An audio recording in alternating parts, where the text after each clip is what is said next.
Commander Rex Martinez had 3 rules for running Kepler Station. First, keep the coffee machine working or someone dies. Second, never trust anything that glows purple and claims to be edible. And third, absolutely no babysitting duty, ever. Which is why, naturally, the universe decided to dump an 8-year-old human kid right into his lap on what was supposed to be a perfectly boring Tuesday. "Commander," squeaked Gleep, his navigator, who looked like someone had crossed a slug with an anxiety disorder. "We're receiving a distress beacon from the research vessel Prometheus. It's not looking good, sir." Rex sighed and took another sip of his coffee, which tasted like motor oil mixed with regret. Around him, the bridge of Kepler Station hummed with the usual chaos of a frontier outpost. His crew was about as motley as they came. Gleep handled navigation when he wasn't having panic attacks. Mark 7, their tactical android, computed everything with the emotional range of a particularly judgmental calculator. And then there was Zix, their communications officer, who belonged to a species that communicated primarily through interpretive dance and sarcasm. "Define not looking good," Rex said, already knowing he wasn't going to like the answer.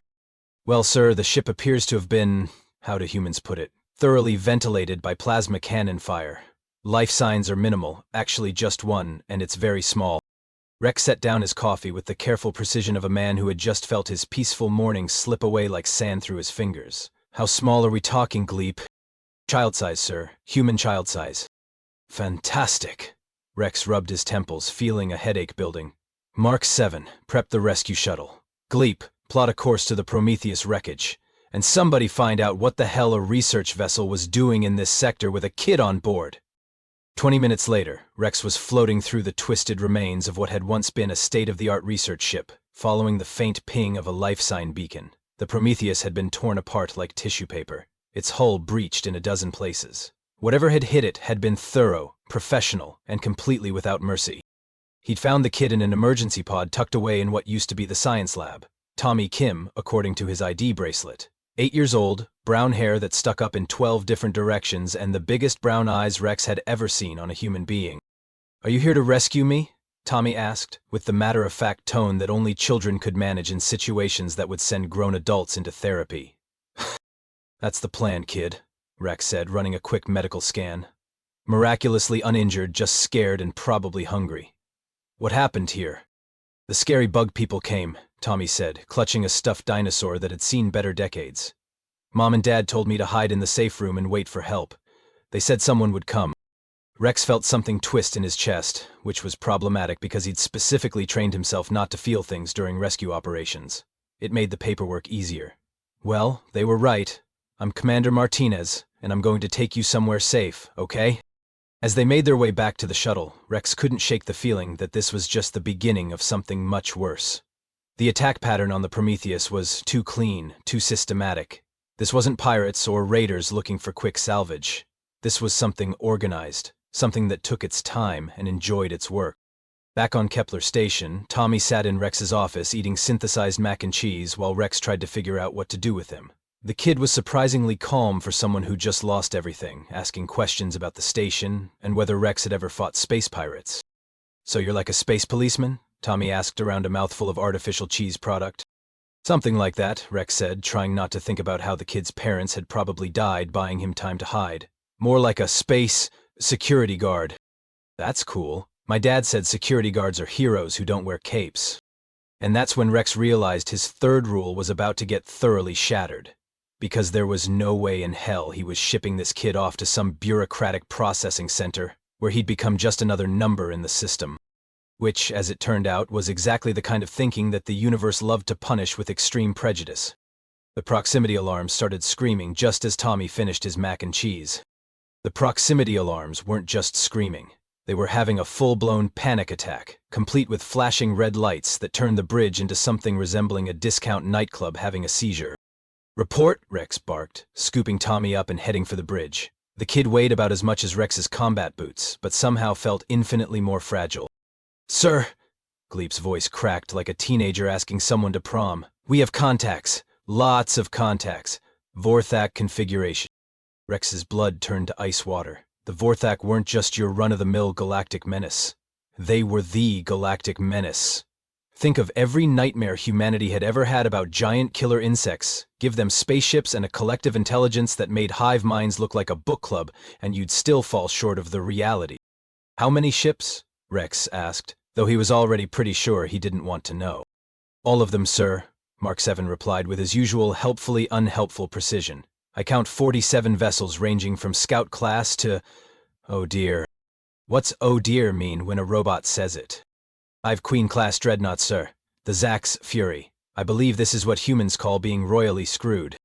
Tommy looked up at Rex with those big brown eyes. Are the scary bug people back?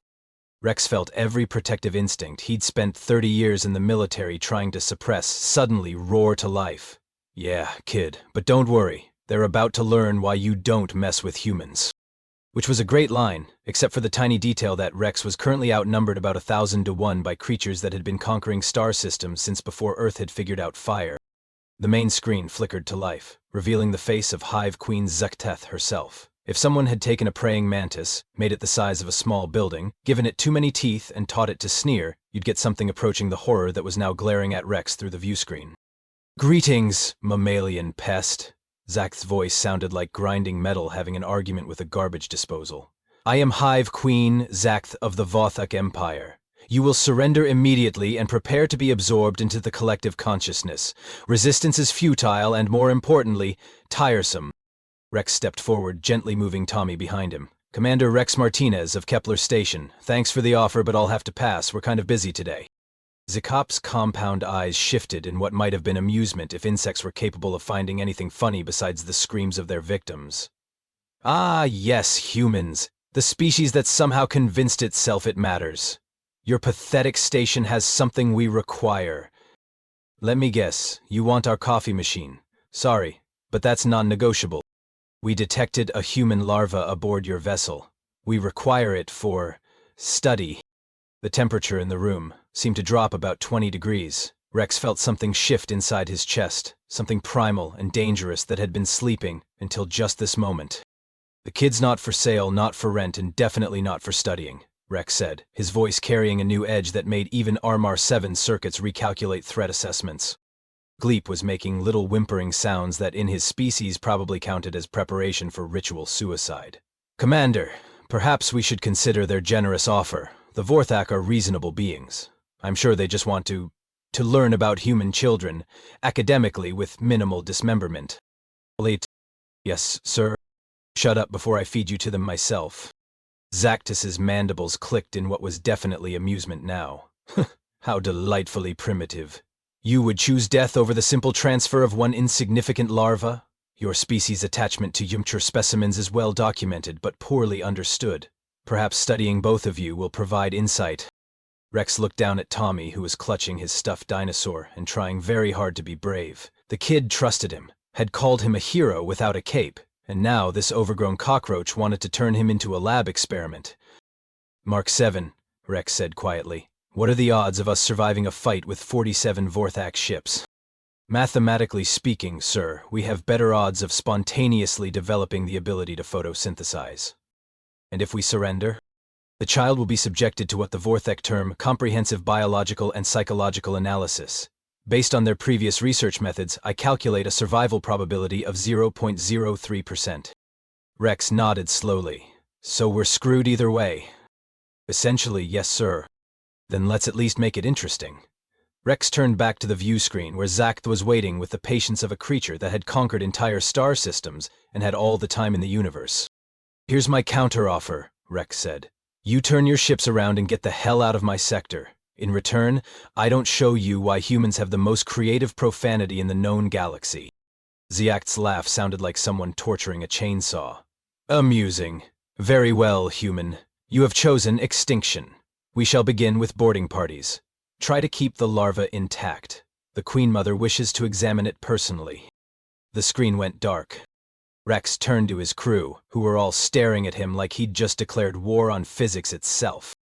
Well, he said, checking his sidearm and wishing he had something bigger than a standard plasma pistol, I guess we're about to find out what happens when you threaten a human's kid. Tommy tugged on his sleeve. Commander Rex, are you really going to fight all the scary bug people? Rex knelt down to Tommy's level, meeting those trusting brown eyes. Kid, I'm about to do something that's going to confuse the hell out of every alien species in this galaxy. I'm going to show them what happens when you mess with the pack. Rex had exactly 30 seconds to come up with a plan before the first Vorthak boarding pod smashed through the station's outer hull like an angry metal fist. Leap. Take Tommy to the emergency bunker and seal it from the inside, Rex ordered, pulling weapons from the emergency locker. Mark 7, activate all defensive systems. Zix, send a general defense signal to anyone stupid enough to help. Sir, Mark 7 computed helpfully. Our defensive systems consist of 3 automated plasma turrets, a mining laser that hasn't worked since the Carter administration, and harsh language. Then we'll have to get creative. The second boarding pod hit the docking bay with a sound like thunder having a nervous breakdown. Rex grabbed a plasma rifle, 2 sidearms, and what looked suspiciously like a mining charge someone had forgotten to properly label. Commander, Gleep was wringing all 4 of his hands, which was impressive since his species only had 3. Perhaps we could negotiate. Maybe offer them our food synthesizers instead. They make terrible coffee anyway. Gleep, if you don't get Tommy to safety right now, the Vorthak will be the least of your problems. It was the tone that did it. Not angry, not shouting. Just quiet and absolutely certain. Gleep had served with humans long enough to recognize the sound of a predator marking territory. The first Vorthak warrior came through the airlock like 6 feet of armored nightmare, all claws and compound eyes and way too many joints bending in directions that hurt to look at. It scanned the corridor with the methodical efficiency of something that had done this 1,000 times before. Rex put 3 plasma bolts center mass before it finished turning its head. Welcome to Kepler Station, he said to the smoking crater where the Vorthok used to be. Please mind the gap. The next 2 came through together, which showed they were learning. Rex dove behind a support beam as return fire turned the corridor into a light show that would have been pretty if it wasn't trying to kill him. Mark 7, he called out. I need a tactical assessment. You are outnumbered approximately 12-1 in this section alone, outgunned by a factor of 6, and your position is tactically indefensible, Mark 7 replied with mechanical cheerfulness. Also, you appear to be enjoying yourself, which is statistically anomalous for someone facing certain death. Rex paused to consider this as he blindfelled around a corner, rewarded by an inhuman shriek that suggested he'd hit something important. You know what, Mark? You're absolutely right. He was enjoying himself. For the first time in years, everything was simple. Bad guys over there. Kid to protect back there. Everything else was just details.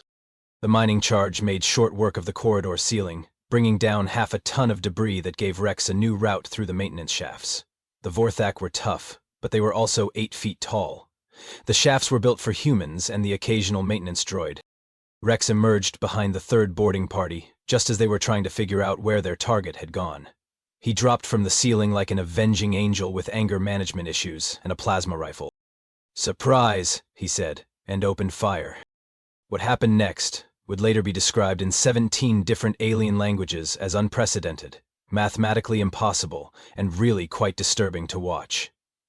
Rex moved through the station's corridors like he'd built them himself, using every maintenance tunnel, emergency hatch, and structural weakness to his advantage.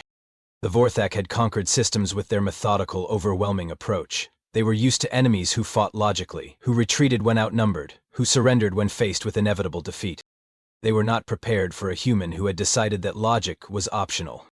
Rex jury-rigged the food synthesizers to explode. He reprogrammed the cleaning droids to attack anything with more than 4 legs. He turned the station's artificial gravity into a weapon, sending Vorthak warriors floating helplessly into bulkheads at uncomfortable velocities. Mark 7, he called out over the sound of aliens screaming and impromptu explosions. How many boarding parties are left?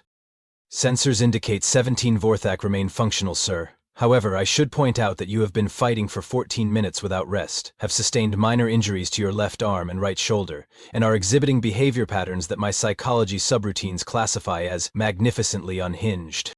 Rex laughed, and it was not a sound that belonged in polite society. Mock, buddy. You ain't seen nothing yet. The last group of Vorthak had cornered themselves in the main corridor, probably thinking they were setting up a defensive position. Rex came at them through the ventilation system like a particularly motivated hurricane, dropping flashbang grenades he'd made from spare parts and righteous indignation. When the smoke cleared, Rex was standing in a corridor full of unconscious alien invaders, breathing hard and covered in what he really hoped was hydraulic fluid. All boarding parties neutralized, he reported to no one in particular. Station secure. From the emergency bunker came Tommy's voice over the comm system. Commander Rex, did you win? Rex looked around at the carnage he'd created, using nothing but standard station equipment, creative thinking, and a complete disregard for his own safety. Somewhere in the back of his mind, a little voice was suggesting that maybe he'd gone slightly overboard. He told that voice to shut up and mind its own business. "Yeah, kid," he said, keying the comm. "We won this round, but I don't think the Queen is going to be very happy about it." As if summoned by his words, Zakath's image appeared on every screen in the station simultaneously.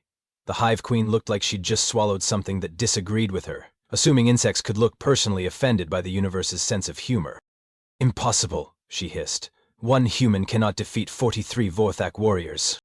Rex wiped alien blood off his face and grinned at the camera. "Lady, you just learned the first rule about humans. We don't know when to quit. And you just made the second biggest mistake of your very long life." "And what, pray tell, was the first?" Rex's grin turned absolutely feral. "You threatened my kid."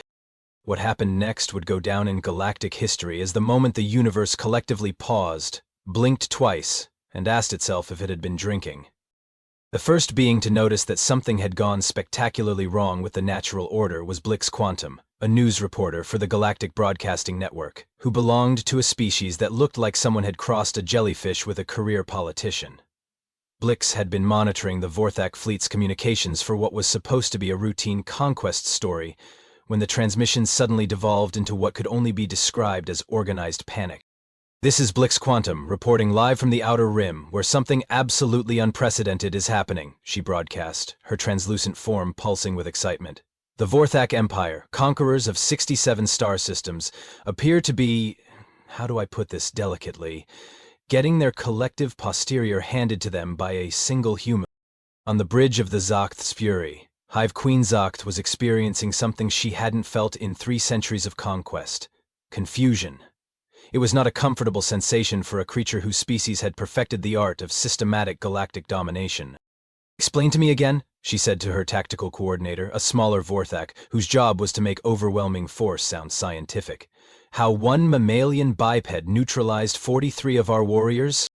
"Well, Your Majesty," the coordinator's mandibles clicked nervously, "according to our combat recordings, the human designated Rex Martinez employed what our analysts are calling aggressively creative problem-solving. He used the station's infrastructure as weapons, modified maintenance equipment into explosives, and demonstrated a complete disregard for mathematical probability. That tells me nothing useful. He also exhibited what our xenopsychology experts are struggling to classify. The human fought with an intensity level that exceeded survival instinct parameters. Our models suggest he was operating under the influence of what humans term protective parental behavior, despite having no genetic relationship to the juvenile." Zjekt's compound eyes focused with laser intensity. "Explain." "The human appears to have adopted the larva, Your Majesty. He is exhibiting pack-bonding behavior toward an unrelated juvenile of his species." There was a long pause during which Zokth processed this information through 3 centuries of conquest experience and found absolutely nothing that made sense. Meanwhile, halfway across the galaxy, the Galactic Council was having what historians would later describe as a collective diplomatic aneurysm. Ambassador Fluxer of the crystalline hegemony, who looked like a walking chandelier with anxiety issues, was waving all 6 of his light-refracting appendages in distress. "Ladies, gentlemen, and photosynthetic entities, we need to discuss the human situation immediately." "What about them?" asked Councillor Vrex, a reptilian diplomat whose species had mastered interstellar travel, but still couldn't figure out pants. Last assessment classified them as minor threat level, aggressive but technologically primitive, suitable for limited contact protocols. That was before one of them single-handedly fought off a Vorthak boarding action to protect an unrelated juvenile. The council chamber fell silent, except for the gentle humming of the melodic collective representative, who communicated through interpretive singing and was currently hitting notes that translated roughly to, "Well, that's terrifying." Ambassador Keth, of the Logical Union, whose species had evolved beyond emotion and into pure rational thought, which made them incredibly boring at parties, stood to address the assembly. "Distinguished colleagues, I have analyzed the combat recordings from Kepler Station. The human's behavior defies logical explanation." "How so?" asked Rex. "The human, Rex Martinez, fought 43 trained Vorthak warriors not for territory, resources, or genetic survival advantage. He fought them because he had formed what humans call an emotional attachment to a juvenile that shares no genetic material with him. He risked certain death to protect offspring that is not his own. The chamber erupted in confused chittering, buzzing, and one very confused tuba solo from the melodic collective. That's completely irrational. Flexor's lights dimmed with confusion. What possible evolutionary advantage could such behavior provide? None that our models can identify, Keth replied. It appears humans will fight to the death for individuals they have decided to care about, regardless of biological relationship, strategic value, or survival probability. Back at Kepler Station, Rex was completely unaware that his protective instincts had just caused a galactic identity crisis. He was too busy checking Tommy for injuries while his crew tried to process what they'd just witnessed. Commander. Gleep's voice was even more high-pitched than usual. What you just did was statistically impossible. Humans aren't supposed to be capable of that level of sustained combat effectiveness. Gleek, Rex said, not looking up from his examination of Tommy's scraped knee, has anyone ever threatened your kids? Sir, my species reproduces through spore distribution. We don't have what you would recognize as offspring. Then you wouldn't understand. Mark 7's optical sensors focused on Rex with new intensity. Commander, I am detecting elevated protective behavior patterns that exceed my programming parameters for human emotional response. Your willingness to engage superior forces in defense of an unrelated juvenile suggests what human psychology terms pack bonding has occurred. And according to my analysis of galactic military history, no other species exhibits this behavior toward non-genetic offspring. You have just demonstrated a tactical advantage that xenomilitary strategists did not know humans possessed. Rex finally looked up from Tommy, who was proudly showing off his bandaged knee like a medal of honor. What kind of advantage? The kind that makes you unpredictable, Commander. Other species fight for logical reasons: territory, resources, genetic propagation. But humans, apparently, will fight beyond all rational limits for individuals they have chosen to protect, regardless of biological relationship. Tommy tugged on Rex's sleeve. Commander Rex, does this mean you're like my space dad now? Rex felt something warm and terrifying settle in his chest. Yeah, kid, I guess it does. What Rex didn't know was that his simple answer had just been broadcast live across 17 star systems by Blix Quantum's news drone, which had been monitoring the station's communications. What he also didn't know was that those 4 words, I guess it does, would become the moment historians marked as the beginning of humanity's reputation as the galaxy's most dangerously unpredictable species. Because somewhere in the void, Hive Queen Zog-Ta was watching the broadcast and realizing that she had encountered something her species had never faced before, an enemy who didn't fight for conquest or survival, but for love. And that, she decided, was absolutely unacceptable. Hive Queen Zekthith had conquered 67 star systems using a simple formula: overwhelming force plus methodical efficiency equals inevitable victory. She had never encountered a variable that refused to fit the equation until she met Rex Martinez and his adopted human cub. Standing on the bridge of her dreadnought, surrounded by tactical displays showing her fleet's positions around the pathetically small human station, Zatak made a decision that would have surprised anyone who knew her reputation for cold calculation. She was going to make this personal. Open a channel to the human station, she commanded, her voice carrying the authority of 3 centuries of conquest. Rex's face appeared on the main screen, and Zegeth found herself studying this creature that had somehow disrupted the natural order. He looked tired, blood-stained, and absolutely unbending. Behind him, she could see the small human larva clinging to a stuffed creature that her databases identified as a dinosaur, an extinct Earth predator that humans apparently found comforting enough to recreate as toys. Let me guess, Rex said before she could speak, you want to negotiate. On the contrary, Commander Martinez, I wish to propose single combat. The silence that followed was so complete that Zog-Ta could hear the ambient hum of her ship's systems. On her tactical displays, she watched as communication traffic across 17 star systems suddenly spiked, as the galaxy collectively stopped what it was doing to pay attention. Come again? Rex's expression shifted from tired resignation to something that looked suspiciously like interest. You have demonstrated that individual humans possess capabilities our models did not account for. I propose to settle this matter through personal combat between us. If you defeat me, my fleet withdraws from this sector permanently. If I defeat you, We claim the larva for study and proceed with our investigation into human pack bonding behavior by reducing your homeworld to its constituent atoms. Rex was quiet for a long moment, and Zisak found herself genuinely curious about what calculations were running through his primitive mammalian brain. What she didn't expect was for him to look down at the child and ask, "Tommy, what do you think? Should I fight the big scary bug lady?" Tommy Kim, 8 years old and apparently unfazed by the fact that the fate of his entire species hung in the balance, considered this question with the seriousness it deserved. "Well, she did try to hurt me, and she said mean things about you. Mom always said bullies only understand one thing." "What's that?" "Getting their butts kicked by someone bigger than them." Rex grinned, and Zacht realized with growing unease that she was looking at the same expression he'd worn while systematically dismantling her boarding parties. "Your Majesty, you've got yourself a deal. But I've got conditions." "State them." "First, we do this on neutral ground. That asteroid field about 10 clicks spinward should work. Second, no weapons except what we bring in our own 2 hands. Third, when I win, your fleet doesn't just withdraw from this sector. You spread the word that Earth is off limits to the entire Vorthak Empire. And when you lose, I won't." The absolute certainty in his voice made Zaketh's exoskeleton itch with anticipation. In 300 years of conquest, no one had ever spoken to her with such casual confidence. She found the experience both infuriating and oddly refreshing. "Very well, Commander Martinez. 1 hour. Do not disappoint me." As the transmission ended, Zacht began her preparations for combat with the methodical precision that had made her legendary. She reviewed Rex's combat recordings, analyzed his movement patterns, calculated optimal strike sequences. She was 8 feet of armored killing machine, with reflexes faster than human perception and strength enough to crush steel.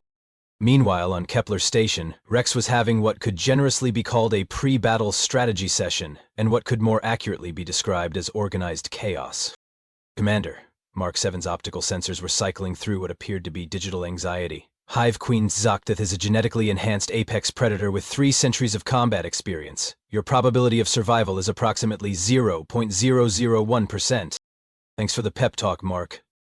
"Sir, I am merely providing accurate tactical assessment. However, I should note that your previous actions have consistently defied mathematical probability, so perhaps my calculations are insufficient." Gleep was wringing all of his hands simultaneously, while vibrating at a frequency that made nearby equipment hum in sympathy. "Commander, surely there must be another way. Perhaps we could offer them our waste recycling systems instead? They're much more interesting than children." "Gleep, if you suggest trading Tommy for station equipment one more time, I'm going to use you as ammunition." But it was Zix, their communications officer, who rarely spoke actual words, who surprised everyone by breaking her usual interpretive dance routine to address Rex directly. "Commander," her voice carried the musical quality typical of her species, "my people have a saying. The warrior who fights for love carries the strength of stars. I do not know if this applies to humans, but I believe you are about to find out." Tommy, meanwhile, was taking the whole situation with the matter-of-fact acceptance that only children could manage in the face of cosmic absurdity. He was sitting in Rex's quarters, carefully packing his stuffed dinosaur and a few drawings he'd made into a small bag. "Tommy, what are you doing?" Rex asked. "Getting ready to move," Tommy said without looking up, "in case we have to run away fast after you beat up the Bug Queen." "What makes you so sure I'm going to win?" Tommy looked up with those impossibly trusting brown eyes. "Because you're my space dad, and space dads don't lose to bullies." Rex felt something settle in his chest, heavy and warm and absolutely terrifying in its intensity. This kid had lost his parents, watched his world get destroyed, and still believed with unshakable faith that Rex would keep him safe. Rex was going to tear Zaketh apart with his bare hands if necessary. An hour later, Rex stood on a spinning chunk of rock in the middle of an asteroid field, wearing standard EVA gear and carrying nothing but his hands and 3 decades of military training. Across from him, Hive Queen Zektharad rose like a nightmare-made manifest, her exoskeleton gleaming in the light of the distant star. Around them, concealed in the asteroid field's shadows, 47 Vorthak ships waited alongside vessels from a dozen other species who had somehow heard about the fight and decided they couldn't miss what might be the galaxy's most improbable boxing match. "Commander Martinez," Zektha's voice carried clearly across the vacuum through their suit communicators. "You realize this is futile. I am genetically superior in every measurable way." "Yeah, well," Rex said, settling into a combat stance that had been refined in 100 ground actions. You made one critical error in your calculations. And what was that? Rex's grin was visible through his helmet's faceplate, and it was absolutely feral. You assumed I was going to fight fair. What happened next would be analyzed by xeno-military strategists for generations. Rex didn't fight like a civilized being engaging in honorable single combat. He fought like a human protecting his young, which meant he fought like physics was a suggestion and pain was a minor inconvenience. He used the low gravity to his advantage, bouncing off asteroids to change direction in ways that Zugeth's predictive algorithms couldn't track. He turned debris into weapons, improvised tactics on the fly, and demonstrated the kind of creative violence that came from a species that had evolved as persistence hunters on a world that was actively trying to kill them. But Zacht was no ordinary opponent. She was faster, stronger, and had 3 centuries of experience in personal combat. For every improvised attack Rex launched, she had a calculated counter. For every trick he pulled, she adapted. The fight raged across 3 different asteroids, leaving craters and scorch marks as both combatants pushed their limits. Rex's suit registered multiple breaches, his oxygen was running low, and his left arm wasn't responding properly after Zagacht had slammed him into a rock face hard enough to crack stone. But then he heard Tommy's voice over the comm channel, somehow patched in from Kepler Station. "Come on, Space Dad, show her what humans do." And something inside Rex shifted gears one more time. Zacht never saw the final attack coming because it violated every principle of tactical combat she'd ever learned. Rex used himself as a projectile, launching off an asteroid with his remaining functional arm, and using his own body as a battering ram to drive them both toward the largest asteroid in the field. They impacted at roughly 60 meters per second, Zakath's exoskeleton finally cracking under the combined force of impact and Rex's desperate protective fury. As they rolled apart in the low gravity, Rex somehow found the strength to stand while Zakath remained motionless, her compound eyes dimmed. "And that," Rex gasped into his communicator, speaking to the galaxy that was watching in stunned silence, "is what happens when you threaten a human's family." In the silence that followed, Tommy's voice came across the comm, clear and proud, and absolutely convinced of the outcome. "I told you space dads don't lose to bullies."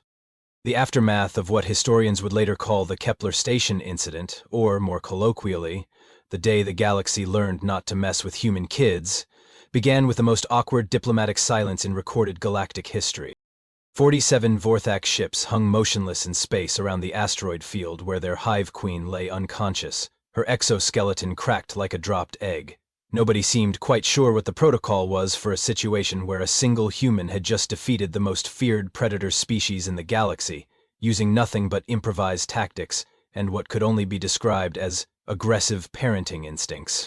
The silence was finally broken by Sub-Commander Viktar, Zaketh's second-in-command, whose voice carried across the communication channels with the bewildered tone of someone whose entire worldview had just been fed through a blender. "This is unprecedented," he transmitted to the assembled fleet. "Our Queen Mother has been defeated in single combat by a mammalian biped who appears to be motivated entirely by emotional attachment to unrelated offspring." From her medical bay aboard the flagship, Tsikte herself finally regained consciousness, her compound eyes focusing with difficulty. The first words she spoke would become legendary across 17 star systems. "That human fights like the universe owes him money." Meanwhile, back on Kepler Station, Rex was receiving medical attention from Armark 7, who had apparently upgraded his programming to include field medicine and philosophical commentary. "Commander," the android said while sealing a particularly nasty gash on Rex's forehead, "I have been analyzing the tactical implications of your victory. According to my calculations, you have just redefined humanity's position in the galactic power structure through what can only be classified as weaponized affection." "Weaponized what now?" "You demonstrated that humans will fight beyond all rational limits to protect individuals they have formed emotional bonds with, regardless of biological relationship. This makes your species tactically unpredictable and strategically dangerous in ways that previous assessments failed to account for." Tommy, who had been unusually quiet since Rex's return, suddenly piped up from his corner, where he'd been drawing pictures with crayons that Gleep had synthesized from emergency rations. "Commander Rex? Yakit? I drew you a picture of you fighting the Bug Queen." Tommy held up a drawing that showed 2 stick figures, one much smaller than the other, with the larger figure clearly winning through the artistic application of red crayon. "I made you extra big, because you're my hero." Rex felt that familiar warm weight settle in his chest again, the same feeling that had driven him to face down an entire Vorthic fleet. Thanks, Tommy. I'll put it on the refrigerator. We don't have a refrigerator. Then I'll get one. What Rex didn't know was that his simple promise to buy a refrigerator for his kid's artwork was being monitored by Blix Quantum, who had somehow managed to tap into the station's internal communications. Her follow-up report would become the most watched news broadcast in Galactic history.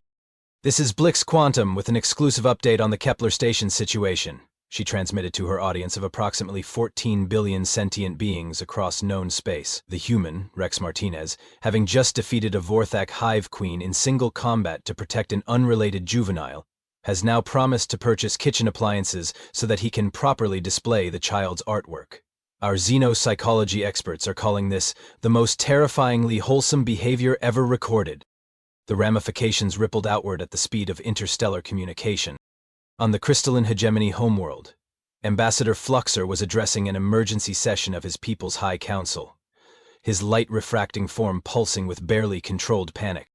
"Distinguished crystalline entities," he began, his voice creating prismatic light patterns that translated roughly to, "We are in so much trouble. We need to immediately revise our threat assessment of humanity. They are not, as previously calculated, a minor aggressive species suitable for limited contact protocols." "What are they, then?" asked High Counselor Prismdar, whose geometric form suggested curiosity mixed with existential dread. "Dami are a species that will engage in potentially suicidal combat to protect individuals they have decided to care about, regardless of biological relationship, strategic value, or mathematical probability of success. They form what they call found families and will defend these chosen groups with the same intensity that other species reserve for genetic survival."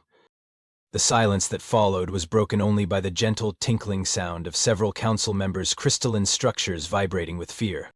Similar conversations were happening across the galaxy. The Logical Union was calling emergency sessions to recalculate their entire framework for understanding emotional versus rational decision-making. The Melodic Collective had composed 17 new songs about the concept of chosen family, all of which ended in minor keys that suggested deep philosophical confusion. But perhaps the most significant reaction came from the Galactic Council itself, where the emergency session had now entered its 14th hour of continuous debate.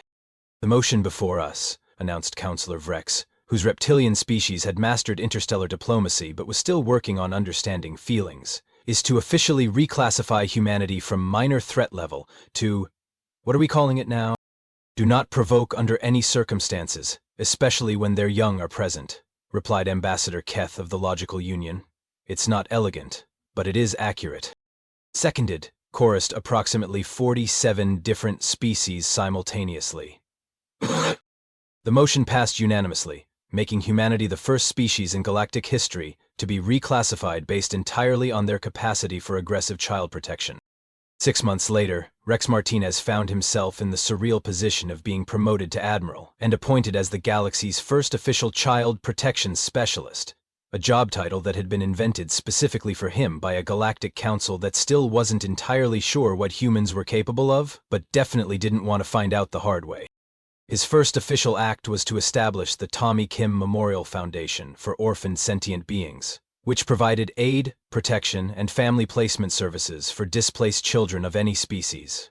The memorial part was somewhat premature since Tommy was very much alive and currently serving as the Foundation's youngest advisor, but he had insisted on the name because it sounds more official. Tommy himself had become something of a galactic celebrity, known throughout 17 star systems as the kid who made humanity scary. He took this responsibility seriously, giving interviews to xenopsychology researchers who were trying to understand how humans formed these protective bonds. "It's simple," he explained to a team of crystalline scientists whose light patterns suggested they were furiously taking notes. "Some people are born into families and some people choose their families, but once you're family, that's it. Space Dad Rex chose me and I chose him back. Now he's stuck with me forever." The concept of choosing family became such a significant factor in galactic politics that several species began attempting to reverse engineer human pack bonding behavior, with varying degrees of success and occasional, hilarious failures. As for the Vorthac Empire, they honored their agreement to withdraw from human space, but not before Zocht herself requested a private meeting with Rex. The former Hive Queen, her exoskeleton still bearing hairline cracks from their fight, stood in the conference room of Kepler Station, looking like a predator who had just discovered that prey could bite back. "Commander Martinez," she said, her voice carrying a note of something that might have been respect. "I have conquered 67 star systems, using overwhelming force and tactical superiority. But I have never encountered a warrior who fights for love, rather than logic." "And?" Rex asked, bouncing Tommy on his knee while the kid colored in a book about space dinosaurs. "And I find myself curious about this concept. My species reproduces through genetic imperatives. We protect our young because biology demands it. But you protect a larva that shares no genetic material with you." Tommy looked up from his coloring book. "Are you the Bug Queen Space Dad beat up?" "I am Hive Queen Zateth, former conqueror of worlds." "Cool. Do you want to color with me? I have extra crayons." Rex watched with barely suppressed amusement as the most feared predator in the galaxy was handed a green crayon by an 8-year-old human who had apparently decided that former mortal enemies were suitable coloring partners. "I do not understand the purpose of this activity," Zaktha said, staring at the crayon like it might explode. "It's fun," Tommy explained, with the patience of someone explaining basic concepts to a particularly slow adult. "You make pictures, and then Space Dad puts them on the refrigerator and tells everyone how good they are." And so it was that the galaxy's most notorious conqueror found herself sitting on the floor of a frontier station, carefully coloring a picture of what appeared to be a flower, while an 8-year-old human provided artistic direction. "Your petals are too spiky," Tommy observed critically. "Flowers are supposed to be soft and pretty, not scary." "I am a genetically engineered apex predator," Zakath replied with wounded dignity. "I do not do soft and pretty." Space Dad said the same thing when I made him tea party with my stuffed animals, but he still drank the pretend tea and said it was delicious. Rex, who had indeed attended several teddy bear tea parties in the past few months, decided that discretion was the better part of valor and said nothing. 2 years later, when the Galactic Council established the first Universal Children's Rights Protection Treaty, it was signed by representatives from 237 species. The ceremony was held on Earth, at Rex's suggestion, because, as he put it, "If we're going to talk about protecting kids, we might as well do it where we invented the concept." The treaty was officially witnessed by Admiral Rex Martinez, Tommy Kim, now 10 years old and the youngest person ever to address the Galactic Council, and a reformed Hive Queen Zektith, who had become the galaxy's most unlikely advocate for interspecies adoption services. Tommy's closing statement to the assembled delegates became the treaty's unofficial motto: "Family isn't about who you were born to, it's about who you choose to love, and who chooses to love you back. And if anyone tries to hurt your family, well, that's what Space Dads are for." The galaxy, it turned out, was a much safer place, once everyone understood that humans didn't just protect their own children. They protected all children. And heaven help anyone who forgot it.